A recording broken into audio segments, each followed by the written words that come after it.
Hello, everybody. This is Dr. Lynn Klima, and I'll be doing your session today on infection prevention and control, the fundamentals. QAPIplus nor the presenter have any financial interest or relationships or other potential conflicts with respects to the material which we covered in this session today. Note that this course is not a substitute for legal advice for any individual provider or situation. Always consult your company's legal or compliance personnel with any questions or concerns related to this matter. My name is Dr. Klima, and I'm an adult nurse practitioner with over 40 years of experience across acute care, primary care, and community based settings. Over the last 12 years, I've also worked as an academic associate nursing professor with a teaching focus on nursing leadership, therapeutic communication, community health, geriatrics, hospice, palliative care at the graduate and undergraduate levels. I currently serve as a patient safety officer for QAPI Plus PSO, and I'm an associate professor in the College of Nursing at the University of Olivet. Objectives of our presentation today are to really look at basic infection control expectations when taking care of patients, understanding common pathogens and their modes of transmission, identifying standard and universal precaution guidelines, identifying interventions to prevent infection, looking at proper hand hygiene and its importance, looking at personal protective equipment, PPE, and its correct use, reviewing appropriate transmission-based precautions, learning appropriate bag technique to prevent and control the spread of infection, and reviewing and reporting requirements that are necessary for infectious diseases. All right, so let's get started and talk about the importance of infection control in home care and hospice and the key overview of infection control concepts. All right, so when we think about infection control, implementing a comprehensive infection prevention and control program is essential in home care and hospice settings to protect vulnerable patients, ensure the safety of caregivers, and promote better patient outcomes. By reducing the risk of healthcare associated infections. That's one of our goals. We want to implement effective infection prevention and control measures in our workspaces, and that will ultimately reduce the risk to people, patients, and caregivers. We want to make sure that we have processes in place that are going to help and protect our most vulnerable patient populations, like those that are elderly, immunocompromised, and folks who have chronic illnesses that because we know that they're at a higher risk of developing severe complications from infections and making this makes infection prevention and control really critical. We also want to make sure that we're ensuring our safety. Proper infection prevention and control practices help patients maintain a safe environment for both patients and their caregivers, reducing the spread of infectious diseases.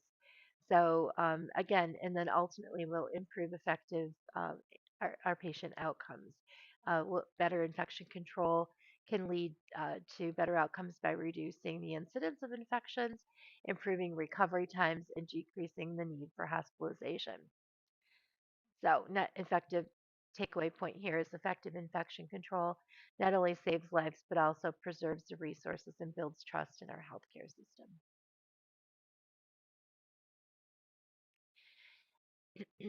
This is a quote from the Center for Disease Control and Prevention, the CDC. Infection control is the cornerstone of safe and effective healthcare delivery, especially in the home health and hospice settings where patients are often more vulnerable.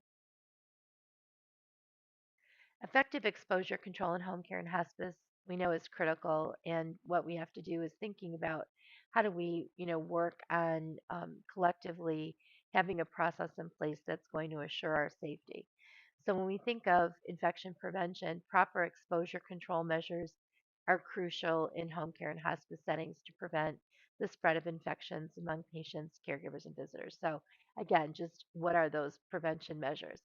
Second is transmission risks.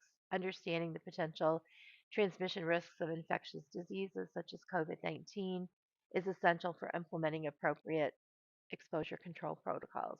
And then how do we use or what do we use in terms of PPE? So the use of Masks, gloves, and gowns can significantly reduce the risk of exposure and transmission of infectious agents.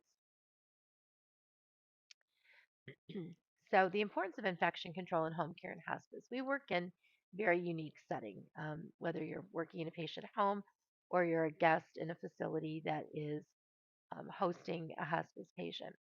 Infection control is a vital aspect of patient safety and quality care for all patients, but also, pointedly in home care and hospice settings. They're different environments. Patients receiving care in their homes or hospice facilities oftentimes have compromised immune systems or underlying health conditions that make them more susceptible to infections. Effective infection control can help prevent the transmission of infectious agents, ensuring the safety of patients, caregivers, and family members. We want to minimize infection risks so we can enhance patient comfort, promote quicker recovery, and improve overall health outcomes in vulnerable populations. So when we think about the concepts around infection control, understanding each of those concepts is really essential for each of us as we're thinking about our practice with our patients. So we want to talk about, as we go through the next few slides, the chain of infection, standard precautions, transmission-based precautions, risk assessments, and surveillance and monitoring. So let's think about common infection risks when we're taking care of our patients. Patient care areas, right? So locations where direct patient care is provided, where their room, their bathroom, their examination areas if you happen to be in a facility, in their homes. When you think about all the places are where patients are maybe receiving care or crossing boundaries within the home setting, that makes it a little bit more unique for us. But that patient care area, so we'll talk about the home specifically, has a higher concentration of infectious agents due to close contact with patients and potential exposures to bodily fluids. So, where are your patients spending time when they're in that home or that facility? That's really going to be the place that's going to have the most contamination in terms of where the patients are sitting. Equipment and supplies. So, what are we using? What medical devices, instruments, and other equipment are being used for the patient for paper care? Or, I'm sorry, for proper care. And how is it being cleaned or disinfected or disposed of, right? So, the storage and disposal of those materials as well. It's very different at home. Common surfaces, frequently touched surfaces such as the door handles, the light switches, bedside tables, and other high touch areas, cell phones, computers, all those things that our patients are going to be talking. These surfaces, if they become contaminated, serve as vectors for the transmission of those infectious agents. Shared spaces. So, again, thinking about our home environments, communal areas like lounges, dining rooms, and recreational spaces where patients, visitors, and staff interact. These shared spaces can facilitate the spread of infections if we're not using proper hygiene and cleaning protocols um, for all the things that people are touching and using. And then they talk here about staff work areas. So again, thinking about our hospice patients where they may be, in a facility and we're going to visit them there. So, places where healthcare workers perform administrative tasks, take breaks, or store personal belongings. So, be true in the home as well, for where caregivers are living and working and, basically living all the things that they're doing. And these areas can become reservoirs for infectious agents if they're not properly maintained and cleaned. So, really, in the home, there's a lot of risk areas for where those bacteria and viruses can harbor and easily be picked up to be transmitted. When we think about prevention of infection and communicable diseases, there's this triad of prevention that we have to think about, right? So, primary prevention is preventing transmission of an infectious agent to prevent pathology in the person exposed to an infection. So, this is before a patient gets sick. Maybe they had an exposure. Maybe you want to minimize exposures to people who have been sick. So, thinking about children coming into the home setting, right? If they've been sick, that's a primary prevention opportunity, right? To have people avoid having visitors who have colds or flu or been exposed, right? We want to try to minimize that risk right out of the gate by not exposing the patient. Secondary prevention is activities to detect early and effectively treat people if they are infected. So maybe a caregiver is infected and they're living in the home. Maybe the patient has had an exposure to somebody in a close contact that we've identified. We want to be able to try to minimize that infection from really taking hold and getting worse, or I'm sorry, worse. And then tertiary prevention is the caring for people who have the infectious disease already to ensure that they get better, that their quality of life is maintained, that they don't get any other subsequent infections on top of that, right? So primary, just trying to stop it from being and entering anywhere near that patient. Secondary is they have that exposure. Maybe they're starting to have some symptoms. We want to be able to get that treated, or the caregivers or the people that were around them treated. And then tertiary prevention is if your patient already is sick, what do we do to treat that illness and minimize any exposure or worsening conditions as the patient is recovering from that particular illness. Right, so let's talk a little bit about common the chain of infection, and we're going to start here with just recognizing how that cycle of infection spread from between the infectious agent, the reservoir, the portal of exit, the mode of transmission, portal of entry, and susceptible host, and they allow for targeted interventions. We have targeted interventions at any point in the cycle. It gives us this opportunity to break the cycle. So one of the very first things we look at is, common pathogens and their modes of transition, right? Transmission, and recognizing what they are and how they spread. So common pathogens are bacteria, viruses, fungi, and parasites. And the ways that they can be transmitted between patients are, direct contact, touching an infected person, indirect contact, touching contaminated surfaces, droplets, so coughing or sneezing, airborne, where you're inhaling the inhalation of fine infectious particles, vector borne are transmitted by insects or animals. So understanding how the pathogen spreads helps us in breaking the chain of infection effectively, right? So we think about, what is the infection that the patient has and where do we have to focus our intervention, right? So when we think about one opportunity around the chain of infection are just all the equipment and supplies that our patients might be using, right? And if they've come in contact or they have an exposure, right? So how are we, that's a opportunity for us to break that cycle by considering how we clean and what we do with those supplies, how we manage those supplies. Do we, are they disposable? Are they things that we can clean? How do we clean them? How do we move that out of the case?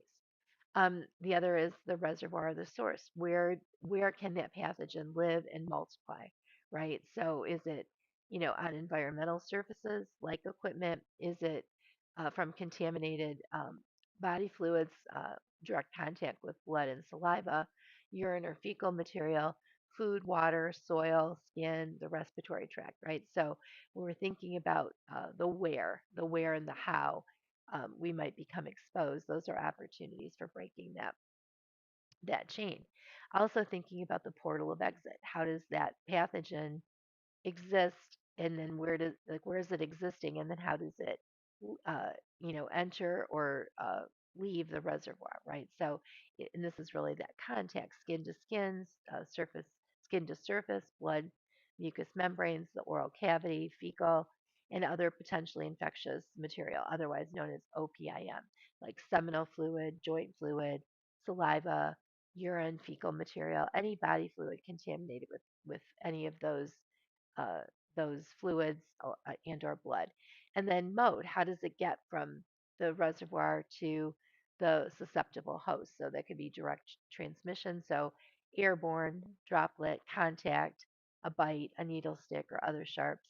And then indirect transmission, so bacteria or pathogens on things like contaminated equipment, medication, multi-dose vials, single dose vials, vectors, like we've talked about earlier, food and water, right? So it's a whole chain of opportunity. And then how does it come out? Where is the opening where the pathogen may enter, right? So the body openings, like such as the mouth, eyes, urinary tract or respiratory tract incisions or wounds, and then the person at risk, the patient or a healthcare worker, and caregivers. Factors affecting, their susceptibility, their age, their health, their comorbidities, their immune system, their nutritional status, their how much of an exposure they had, and then are there any medications that they're taking that would also make them more vulnerable? Because there's medications out there that reduce our immune response, right? So again, so that chain of infection, and this is a graphic from the National Institute of Occupational Safety and Health, is, what is that microorganism? A bacteria, a virus, a fungus, or a parasite? Where does it grow? That reservoir, that source, that habitat. Is it human, animal, air, food, soil, water, or equipment? How does it, you know, leave that reservoir, the port of exit? So secretions or excretions. How does it, or modes of transport, how does it then get there? By contact, droplet, airborne, vector, or fomites. Then how does it enter that port of entry? Mucosal lining, open wound, oral respiratory tract, urinary tract, and then the susceptible host. Are they very young and elderly? Those with chronic diseases, malnourished, immunocompromised. So, right, so we have this whole chain. So, knowing your bacteria, your exposure, knowing how you can get it, how it, routes that it can be carried in, or modes of transport, and then how it will enter into the susceptible person. And then, based on the person's overall health status, age, resiliency, those kinds of things, it's going to determine whether they catch that illness and then how they respond to that illness and recover from that illness. So our actions in our work are to try to break apart, and identify. If we know somebody in their family that has, let's just say, the flu, since we're in the middle of flu season now, then primary prevention would be to, prevent that person from being exposed or minimizing their exposure to it. If somebody in the house already has it, knowing that it's there and that it's, a contact transmission and an airborne transmission, droplet transmission, what do we do to minimize that so that that patient doesn't get exposed to it? So we're going to talk about those interventions as we go through, but this is just a high level overview of those, that chain of infection. Now, keeping it in mind, an infectious agent alone isn't sufficient enough to cause the disease. The agent has to be transmitted within a conducive environment to a susceptible host, right? So, there's the agent, there's the environment, and then the host. So it's all really kind of codependent on each other, right? It's not, because you'll hear a lot of times people will say, "Well, I've been exposed to the flu or the cold many times, but I never really get it," right? So again, it's that that whole triangle, and much of it has to do with the patient's exposure, the person's true exposure to it, those routes of entry, and then their resiliency, their overall health in terms of how they can fight that off. And some people seem to be very have a higher level of immunity um, as they're even with exposures. All right, so here's links in the chain and some definitions. This is a nice table. An organism like a virus, uh, bacteria, fungus, um, capable of producing infection or infectious disease. The reservoir is the environment in which a pathogen lives and multiplies, so that opportunity for it to grow and spread. The portal of exit is the means which an infectious agent is transported from the host, right? And that can be like things like respiratory secretions, vaginal secretions, semen, saliva, lesion exudates, like from wounds, blood, and feces.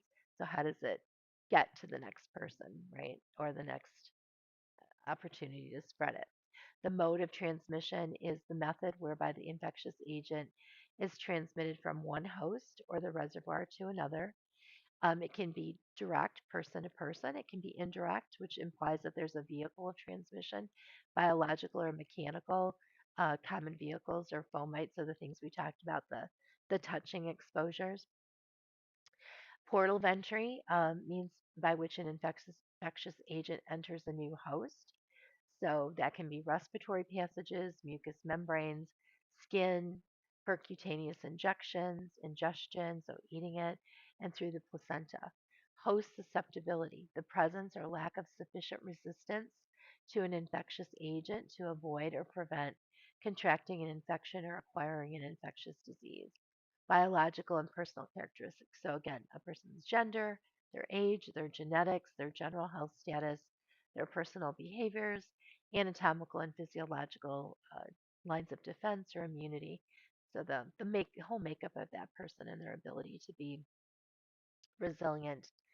So, to prevent the infections, some specific interventions that can be made at various points along the chain are first and foremost, and we're going to talk a lot more about this, is hand washing. So, hand washing, disrupts that transmission by reducing contamination. So, hand washing is listed as number one. Use of personal protective equipment, so preventing exposure to pathogens, excuse me, at portals of exit or entry. Right? So maintaining that that field so that there isn't the opportunity for that exposure to go beyond that field. Vaccinations. This is again a secondary prevention opportunity to reduce the number of susceptible hosts, right? So the more people who are vaccinated, we have a higher level of herd immunity in our community that protects the individuals to an extent from the virus that they have been vaccinated against. And then the more people in a community that are vaccinated, it minimizes the exposure risk, uh, the amount of the virus that is available within the greater community to um, infect other people who can't get vaccinated for a variety of reasons. Environmental cleaning, so making sure that we're eliminating what's known as the reservoir and minimizing that contact with infectious agent and eradicating any non-human reservoirs, controlling the human reservoir. So if you recall, during COVID or people who have had measles, that quarantine period during that incubation time when people are at most risk of shedding those viruses, that's an opportunity to quarantine and control who they're exposing so that we don't spread that virus. Controlling the portals of exit and entry. So again, isolating sick people, using universal and standard precautions, and improving host resistance and immunity. So again, encouraging good nutrition, healthy lifestyles, vaccination would fall in there as well. Really trying to do whatever we can to make sure that our patients that we're caring for are as healthy as they possibly can be. We care for a lot of very vulnerable patients, so nutrition, skin integrity. It's going to look different for people who have complex chronic illnesses that might be managed at home or those that are in palliative or hospice care. It's really more trying to identify where their risks are and prevent any infection uh, to maintain their level of health as we can, or their health status. We hear a lot about this. I think it's very common in the news uh, of late, talking about immunity. Natural immunity is an innate resistance to a specific antigen or toxin. So you think about people who say they're always, don't get sick. They just don't have those same number of colds or flus that maybe other people in a community might. So they just have that innate resistance. So one could be that it's actively acquired. The body produces its own antibodies. The other is just an acquired immunity derived from actual exposure to specific antigens or an infectious agent or toxin or a vaccine, right? So those things help build up those immunities so that when you are exposed, you don't come down with the illness. Passively acquired is a temporary resistance that's been donated to the host. Primary vaccine failure is the failure of a vaccine to stimulate any immune response. So when you have patients or people that tell you that, I took this shot and it didn't work for me, or I got this and I still got it, it could be because it was a primary vaccine failure. Maybe the vaccine makeup wasn't in alignment with what the virus was. I think about flu vaccine, sometimes it doesn't make the mark for what viral load is circulating within the community. So you might not see as a good of a response around the vaccination status for some of those things. And sometimes it can be as a result of the individual. They just didn't stimulate, the vaccine didn't trigger an immune response or stimulate that immune response. Um, Secondary vaccine failure is the waning of immunity following an initial immune response. So, thinking about those vaccines that maybe patients have had for a really long time, like Tdap or um, MMR and or hepatitis B, their immunity maybe was there. They showed that they had some immunity based on lab values, and then over time, they maybe had those checked, and we don't see in their blood work that they're continue to be immune, so they might need a booster, right? So there are some vaccines that we know that require boosters. Those of us in healthcare, hepatitis B is one of those, and those are opportunities to reevaluate if you received those vaccines a long time ago, to have them your antibodies checked so that you can see if you do need to be updated at all. So they are good, but they also need to be evaluated to see if they're still effective for you. So here again is just a table format of that. Active immunity is a natural contact and infection with the antigen. It can be temporary or permanent. Passive is a natural contact for breast milk. That's a temporary immunity. Artificial is an active a type of immunity that's as a result of an antigen. It can be temporary or permanent. And then passive is inoculation, again, of an antibody or antitoxin, and that could be temporary. Okay.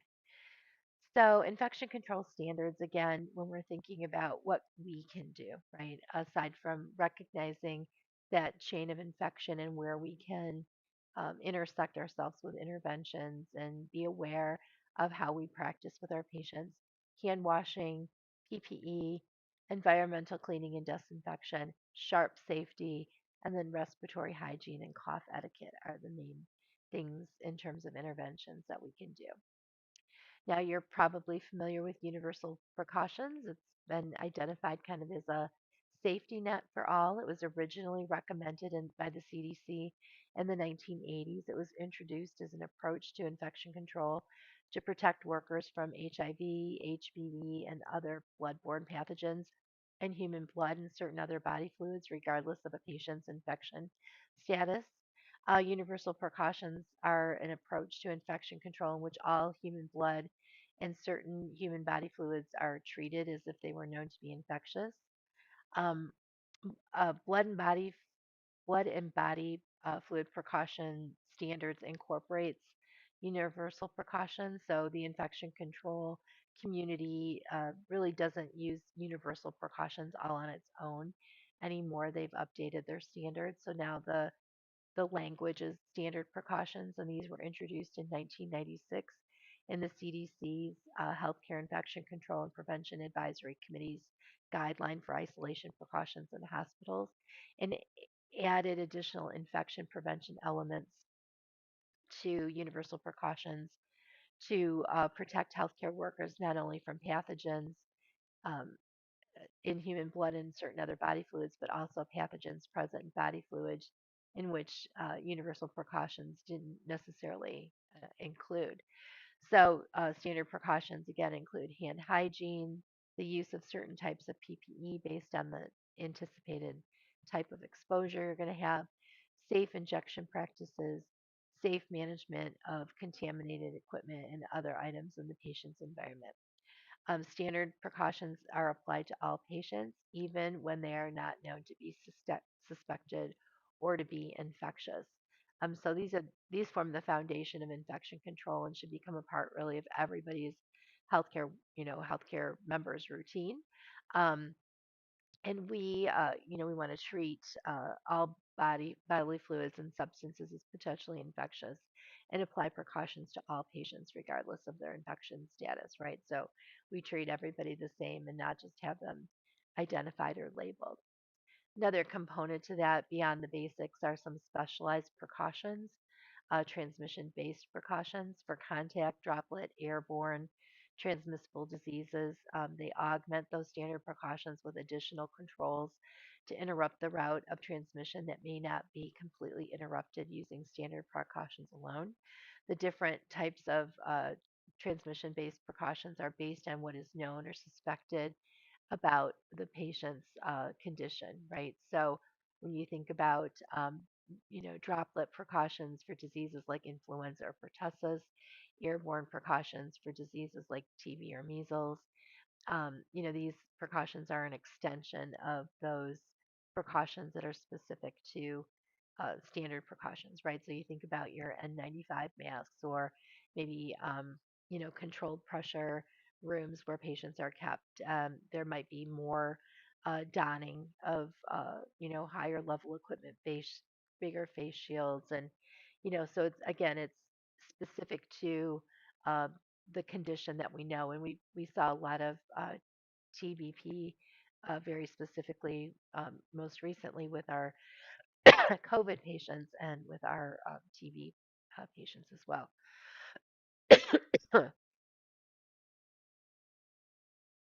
So, standard precautions in home care and hospice.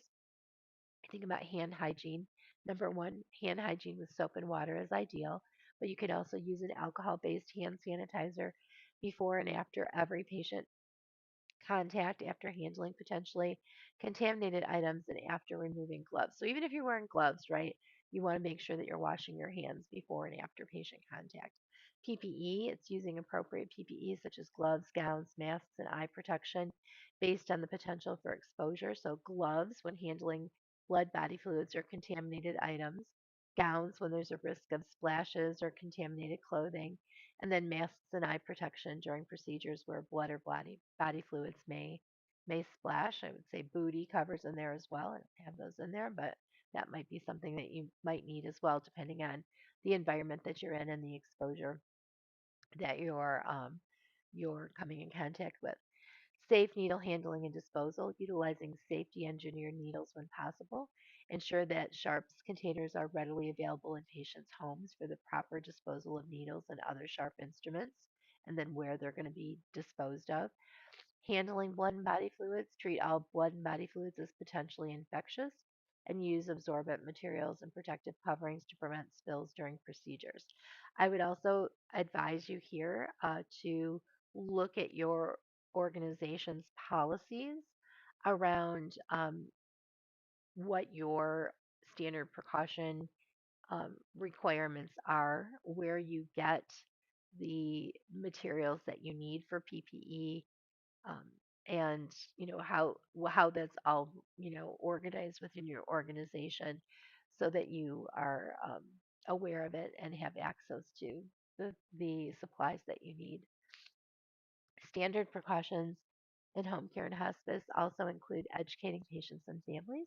We want to make sure that we're providing education to them about infection prevention measures as well, including the importance of hand hygiene and safe sharps disposal, is also their exposure risk, right? So this is a big piece of what we have to do when we're working with people. It's different in a facility, an acute care facility, right? We have some controls in place around visiting hours and access to the patient and rooms and supplies and all that availability. When we're in that home space with patients, it's much different. So we have to go about it in a different way and make sure that they also know what their risks are and how they can minimize them for themselves and for that transmission spread as well. We also want to make sure that we are paying attention to what our policies are for reporting any exposure to incidents. So, what is your organizational policy if you have had, say, a needle stick, or an exposure to communicable disease, or maybe a blood splash? What is your exposure that you need to report, and how do you report that? What does that look like? And then what other vaccine requirements are a part of your position, right? So many organizations have a series of vaccines that are required depending on your uh, your role within the organization and where you're working and your contact with patients. And hepatitis B is probably one of those that we are most familiar with. Some organizations also require COVID and flu, and then others require tetanus, MMR, the whole series of everything. So you likely had those requirements come through when you were onboarded in your organization and tracked, and then probably as well are providing an update with flu, and then also I think depending on the community that you're in, you might have some requirements about TB testing. It's not a vaccine, but TB screening related to exposures that might be happening within a community as well. Um, the other part of standard precautions is just environmental cleaning, regularly cleaning and disinfecting surfaces that might become contaminated with blood or body fluids, and using appropriate disinfectants for cleaning reusable equipment and instruments. So again, this is where that patient and family education comes in as well. How often are they changing the linens? What's required? What's expected? What types of solutions are you recommending? So again, going back to your organizational policy, because all those things would be in a patient packet, right? That you would be educating them as well, so that they know how to safely care for their loved ones and themselves as well. Patient care equipment. So any reusable medical equipment needs to be cleaned, disinfected, or sterilized according to the protocols before you're going to use it on another person, but also just in the home so that the caregivers are not exposed. And then teaching about avoiding sharing personal items like razors, dishware, cups, glasses, syringes, the inhalers, those kinds of things. You don't want patients to be sharing things personally where those contaminants can be spread, transmitted to other folks in the home. All right, so let's talk about hand hygiene. So, people think, oh, what's the fuss about hand hygiene? This is the most common mode of transmission of pathogens is first via your hands, right? So infections, that are acquired in healthcare, and then we have the exposure, and then we also have the possibility of spreading microbial resistance, right? And so we want to make sure that we're doing good hand washing, and we'll talk about what that is. So hand hygiene is performing hand washing, antiseptic hand wash, alcohol based hand rub, surgical hand hygiene, or antisepsis. Hand washing is washing hands with plain soap and water. Antiseptic hand wash is washing hands with water and soap or other detergents that contain an antiseptic agent. An alcohol based hand rub is rubbing hands with an alcohol containing preparation. And a surgical hand hygiene antisepsis is hand washing or using an alcohol based hand rub before operations by surgical personnel. So, who knew there were all those different definitions? Um, Proper hand hygiene, again, this is the takeaway from today's lecture, is that is the single most effective way to prevent the spread of infections. It's a critical infection control measure. So, again, be teaching, especially your patients and their caregivers, hand washing when they're working with their family member. Or if patients are, maybe changing their own sites, or doing an insertion or administering some of their own treatments, we want to make sure that they are also washing their hands before they start and when they finish. We need to make sure that we're doing it at all critical moments during patient care, including before touching a patient, before performing a clean or aseptic procedure, after a body fluid exposure, after touching a patient, and after touching a patient's surroundings. We should either use alcohol based hand rubs or soap and water to perform hand hygiene, depending on where you're at in the field. The technique involves, getting your hands wet or applying the appropriate product and rubbing all surfaces of your hands for at least 20 seconds to ensure that you're completely do good coverage and removal of those pathogens. And that includes in between your fingers and the top of your hands, all the way up to your wrists to really get that. And I know a lot of us are very quick at it, right? So you want to be very intentional about doing that. We know that it's a struggle for people in the field. When you look at the literature that's out there, there's a lot of self reports of people in healthcare that have identified that they aren't always adherent with hand hygiene. They might talk about hand hygiene agents causing irritation and dryness. It's very common, right? Dry hands, dry cracked hands. Sinks aren't conveniently located or a lack of sinks, or if you're in the home, you're not sure which sink to use. Maybe the cleanliness is an issue in the environment that you're at. There's no lack, or there's a lack of soap and paper towels. Maybe people feel like they're too busy or they don't have enough time. Understaffing, overcrowding, patient needs take priority. So, maybe there's an emergent situation and you touch the patient before you've washed your hands. And then low risk of acquiring infection from patients. So a lot of times we have this bias that we don't really feel like patient's fine. We're not going to get anything from them. So these are self-reported factors from people in healthcare that say we're not doing as such a good job, and these are the reasons why. There is an evidence in relationship between hand hygiene and healthcare associated infections. Substantial evidence that hand hygiene reduces the incidence of infections. There's a historical study done by Semmelweis that talks about, the um, the the reduction in incidence of infections and the organization that they studied. In more recent studies, the rates are lower when antiseptic hand washing was performed. So again, when we're using those alcohol-based products, they are effective as well. I think a lot of times people felt like they weren't. Other indications for when you're washing your hand outside of the times that we've talked about are also, when your hands look dirty or they've been contaminated or you're not sure. Sometimes you're like, "Ooh, did I touch that?" You want to go ahead and wash them.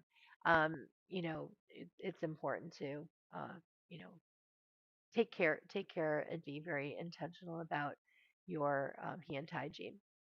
So again, you want to make sure that you're washing your hands before you touch your patient. You're donning gloves when you're doing any types of insertions or procedures with the patient, like urinary catheters, peripheral vascular catheters, or other invasive devices that don't require surgery, wound care, skin care, bathing, things that we do on the day to day. And then again, after a contact with the patient's skin, contact with any blood body fluid excretions or non-intact skin or wound dressings.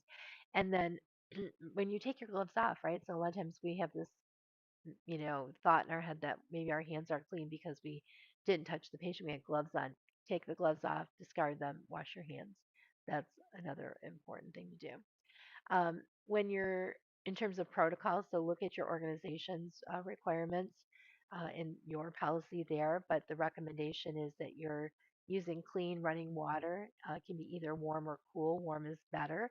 Ensure your hands are fully submerged under the water. Use a sufficient amount of soap to wash your palms, and then using a gentle fragrance free soap to avoid skin irritation. Rub your hands together so that you're making good lather. Cover all those surfaces between your fingers, your hands, under your nails, between your fingers, up to your wrists. Vigorously scrub for at least 20 seconds.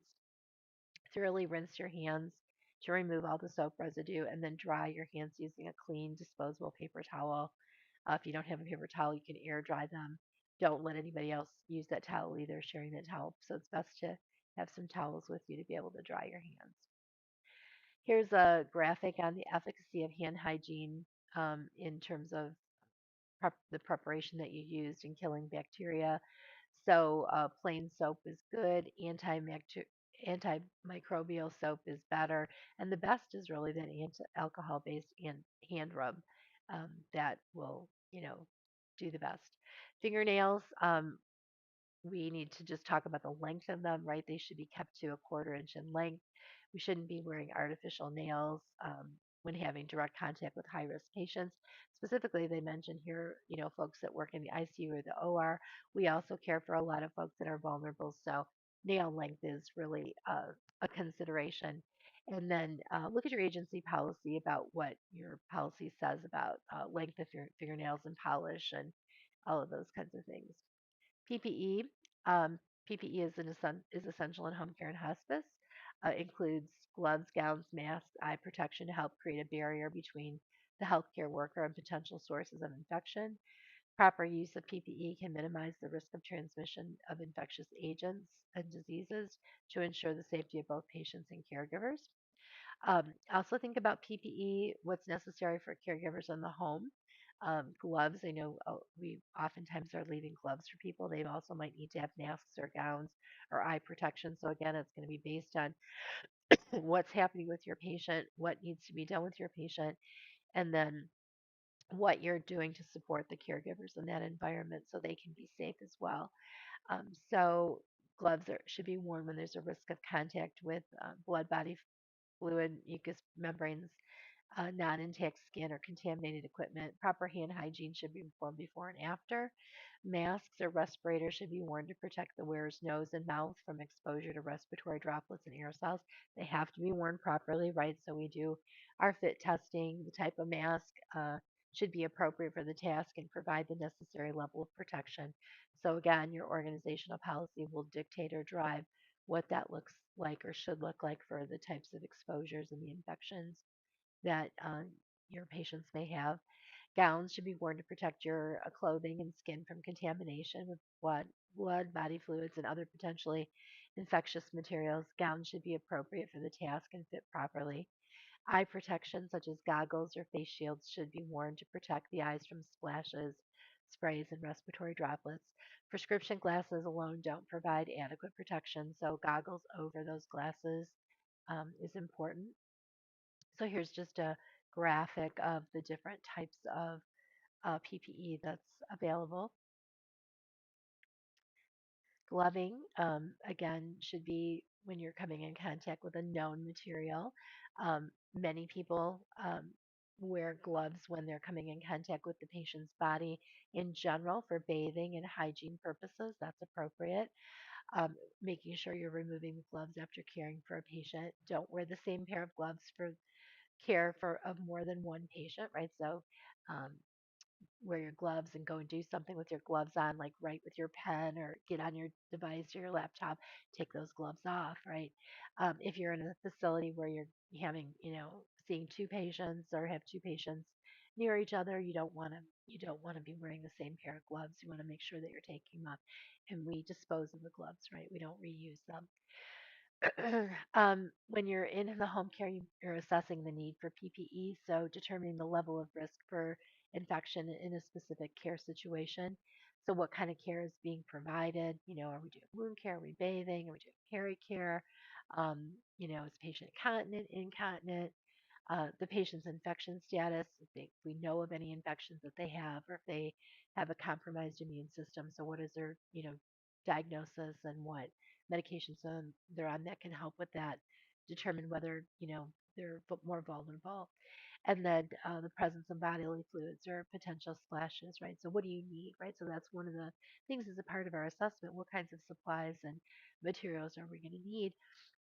And it's also an ongoing assessment because for a lot of our patients, they may need more and they may need less at different times, and then they may need more again, right? So it's an ongoing assessment with what's happening and then making the modifications so we have the right things available to protect the caregivers and the family members as well as ourselves.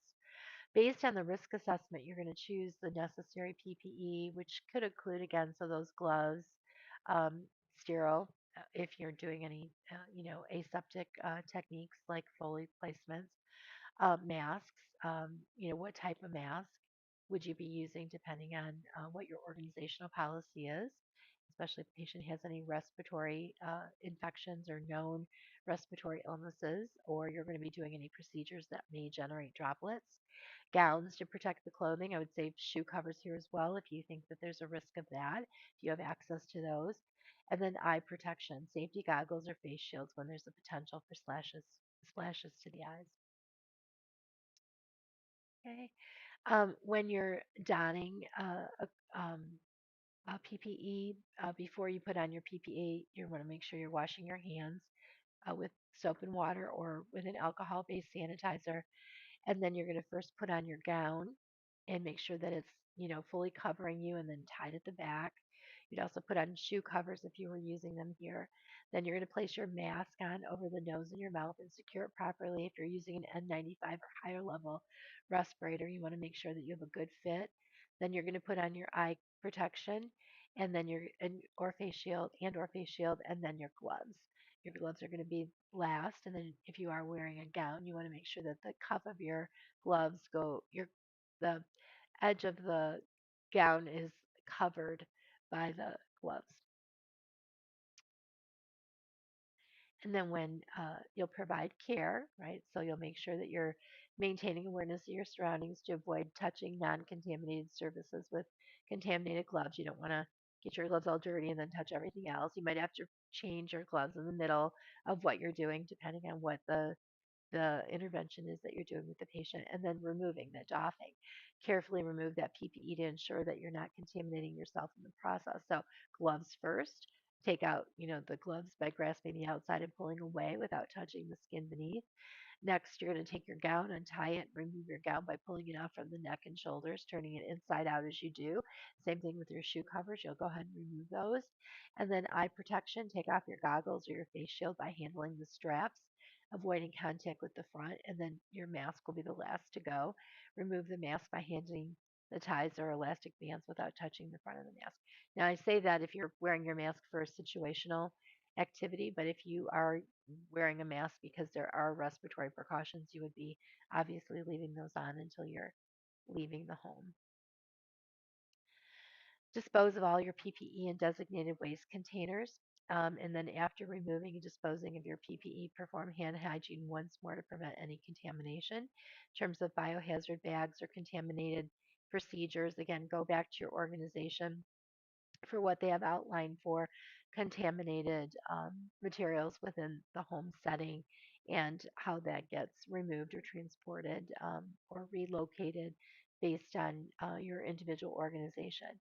I also want to make sure, as an organization, that all home care and hospice staff receive regular training on the correct use of PPE. This is a great opportunity. I mean, we're providing a high level overview here today, but having some practice sessions at new hire and then periodically just to kind of go through donning and doffing policies in your organization around infection prevention and what do you do to minimize those risks for your staff, just as an opportunity to kind of cover everything, your policies and procedures and ways that staff can communicate with management if there are any issues.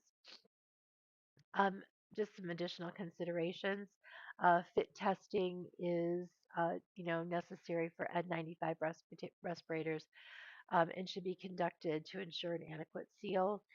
Regularly monitoring and checking the condition of PPE and replacing it as necessary, not just leaving it in the back of your car and having it available if you need it, but not checking on it for a while, right? You want to make sure that in your organization, your agency, in the patient's home, in your transport vehicle, that have a stash of things, that everything is clean and available for use and ready to be used, and that you have everything that you need. The other thing is, from an organizational perspective, being aware of what the health authorities and the latest recommendations are for PPE use based on, what's happening in your individual community. Proper handling of sharps and waste. So again, adhering to guidelines for safe handling and disposing of sharps and healthcare waste is crucial to protect healthcare workers, patients, and environment from potential hazards to assure compliance with relevant regulations. So, sharps such as needles, maybe a scalpel, a broken glass should be stored in puncture-proof, leak-proof containers labeled with a biohazard symbol. You want to make sure that you're separating healthcare wastes, such as general infectious and radioactive waste, to ensure proper handling and disposal. We're not likely to see radioactive waste, but just infectious waste. How do we keep that separate in the home? Wearing personal protective equipment, and what do you do with that when you throw that out? Where does it go? And then we're making sure that you have provided information to your patient and their family about where they can take those dispose those wastes, where that would go within your community or back to your organization. How does that look, right? So everybody kind of has you have to have a process that is relevant to your organizational policy. Puncture-proof containers, right? You want to make sure your containers are not um, full to the brim, that they're three-quarters full. You want to keep them separate. Again, bandages and gauze and gloves for general waste, making sure that you're not you have a place to dispose of all that. No needle recapping. So, what are your policies around sharps and preventing needle stick injuries? You don't want to recap, bend, or break needles. You want to dispose of them directly into the sharps container immediately after use, handling those sharps carefully. And using a tray or another container to transfer sharps between team members or to move about the home, right? Like, so if you're helping with medications or using sharps for any part of patient care, you want to make sure that everything's close by you so you're not walking around through the home from room to room, have everything nearby. And then don't keep sharps on the work surface or in your pocket. Make sure you're disposing them in a container immediately after to prevent any accidental injuries. In terms of cleaning, maintaining a clean and disinfected environment is crucial in preventing the spread of infectious diseases. So, effective strategies include that routine cleaning of high touch surfaces, proper disinfection of equipment and tools, and the use of approved antimicrobial agents to eliminate um, harmful spread. So, high touch surfaces such as doorknobs, light switches, and countertops using approved cleaning agents. So, look at your organization's policy around routine cleaning agents, disinfection protocols, implementing what those protocols that look like that are common pathogens using EPA approved disinfectants and following the manufacturer's instructions. Ventilation and air quality, making sure there's good ventilation and air quality to reduce the spread of airborne contaminants. So again, if you can crack a window, have a screen open to air out a room, that's actually a good strategy. And then waste management. What is your organization's policy for that? And making sure that all staff are aware of what those policies are.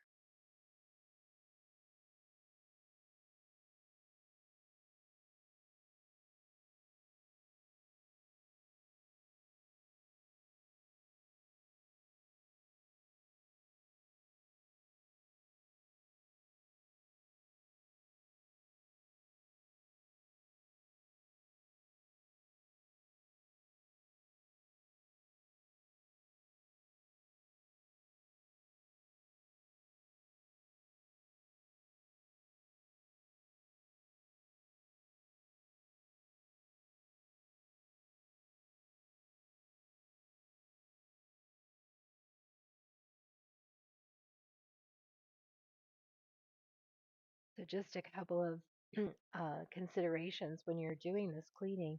You want to use a methodical approach. So, cleaning from cleaner to dirtier areas, from high to low surfaces to prevent cross contamination. You want to make sure that you're storing clean, dried equipment in a clean, dry area covered to protect dust. Hand washing is important. And then the recommended agents in terms of as cleaning solutions are 1 tablespoon of unscented liquid bleach mixed into 1 gallon of water, or you can use EPA registered disinfectants such as Lysol, Clorox, or Purell. So again, but look at your organizational policies. But these are, cleaning products that you would, want to talk to family members about too, so that they have them on hand for cleaning surfaces routinely as well. Right, let's talk a little bit about bag technique. And so many of us carry a bag, and we want to make sure that we're vigilant about proper technique and best practices. So again, washing your hands thoroughly with soap and water using alcohol-based hand sanitizer to ensure proper hand cleansing before starting the bag technique. You want to gather all the necessary supplies, any other equipment, and arrange them in a clean, organized manner within easy reach. And then you want to maintain a as sterile of a field as possible, right? With where you're going to place that bag, and you're going to try to make sure that the everything is clean and disinfected, and that the technique is performed in a clean, controlled environment to prevent contamination. You don't want to take things dirty and put them back into your bag. So, effectiveness of various infection control measures in hospice care, you can see hand hygiene is number one. Bag technique is number three. Use of PPE is number two, and environmental cleaning is number four. So we want to make sure that we're cognizant of what we do with that bag and things that come in and out of it. So again, look at your organizational policy for clear protocols, making sure that you have adequate clean supplies. As an organization, having a culture of safety so that those supplies are available, and there's coaching and training and available. We're aware of what's expected in terms of that bag. So when you're walking into a home, you want to look for a clean, dry, hard surface to set your bag on. If you can't find one, hang it from a doorknob. You want to wash your hands. Enter the bag and remove all the items needed. So again, putting it onto a sterile or aseptic field. Place the items, on a clean barrier. So that could be, a clean blue pad, clean drape, something that is clean, that's not on the floor next to the chair, under the bed. You want to have it up off the ground on something clean, or like they said, hang on a doorknob, and getting all your supplies out of it. You want to think of terms of clean and dirty area and move items as used to a dirty side. You clean with all, agency approved sanitizers that are recommended, and then anything that you're taking out of that bag before you put it back into the bag. And then repeat hand hygiene again. So you want to keep the bag zipped when it's not in use. And again, the debate over barrier versus no barrier, there's inconsistency between organizations, and so that's something that you want to go back and look at your own organization. I know where I work, we use a sterile drape to put down. That's something that we carry with us, and we put them down, and then we have our cleaners, and we clean our blood pressure cuff and stethoscope and those kinds of things as we take them, when we put before we put them back in. They're clean when they go in the bag, and then we're you know uh, uh, cleaning them before and letting them dry before we put them back into the bag. So it does take a few minutes of time. It's very intentional, but it's an opportunity to really make sure that you are being thoughtful about bringing anything in and taking anything out that might contaminate that patient or their environment. Something to be aware of, and this is going to vary state by state, but every state has mandatory reporting on certain communicable illnesses. And your organization or state, so if you go to your state's health department website, you will likely find a form or a document that has what those reportable illnesses are. So on this list here, things that we would come in contact with on regular basis. Uh, COVID-19, that could be different now, depending on your state. So they may not be asking it to be a mandated reportable, although it was for some time. Hepatitis A, B, and C, HIV and AIDS. Um, in some cases, influenza, severe cases, Legionella, measles, meningococcal disease, pertussis or whooping cough, rabies, rubella, salmonellosis, syphilis, and TB. So, how mandatory reporting works is if there's a patient that's being screened for one of these conditions, and it goes to a lab. So, if there was a culture taken, it goes to a lab. It automatically gets reported from the lab if it's on the list, but you may not know that, right? So, just being aware of what they are and what your organizational policies are around mandatory reporting. We may not be doing the testing in our space where we're working in home care and hospice. We might be just caring for these patients who have already been tested. So it's really just an awareness. Infectious diseases are categorized into two main groups for reporting purposes: notifiable diseases and emerging infectious diseases. So, reporting requirements for infectious diseases are really important for public health surveillance and control and prevention efforts. So, again, they vary by state and federal requirements and depending on the specific infectious disease in question.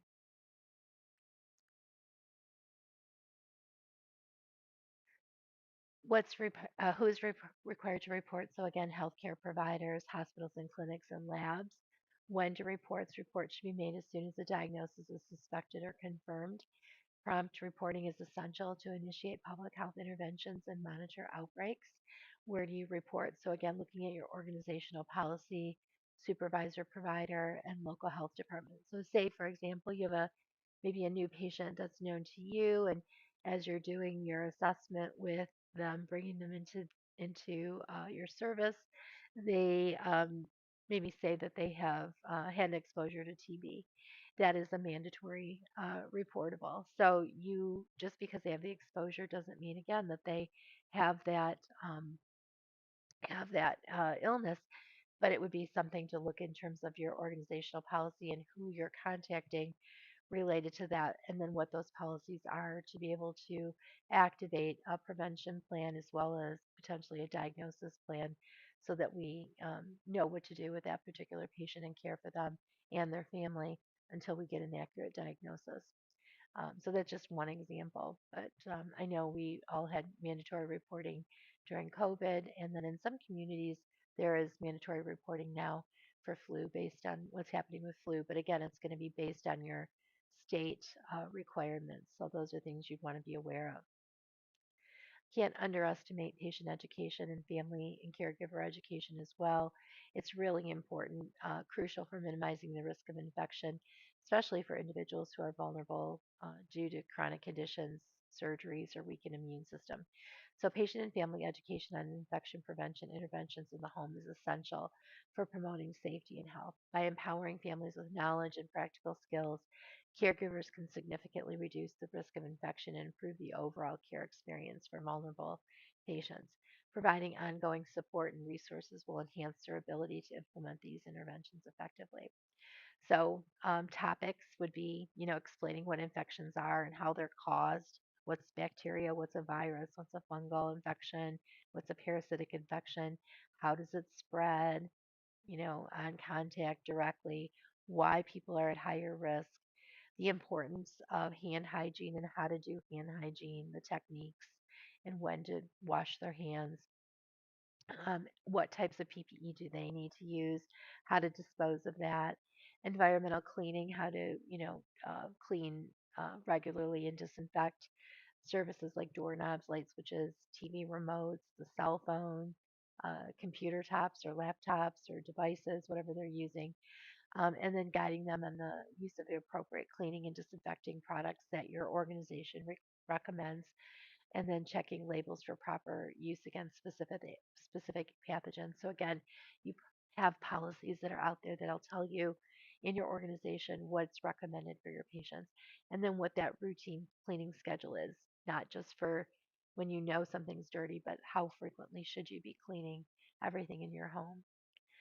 So again, proper disposal, household waste, making sure that they know to seal and bag that waste, respiratory hygiene, sneezing, coughing etiquette, teaching them how to cover their mouth and nose with tissues or their elbow when coughing or sneezing, when to use masks, particularly for those with respiratory infections or when they're in close contact with vulnerable patients, food safety, is anything they need to do with preparation and storage, guidance on food handling, cooking, and storage to prevent foodborne illnesses, personal hygiene during food prep. So, again, hand washing before and after, and then monitoring what are some signs and symptoms of infection, what to look for: fever, redness, swelling, increased pain, changes to a wound, if it's looking any differently, more symptoms, increased shortness of breath, difficulty breathing, uh, cough, more of a productive cough.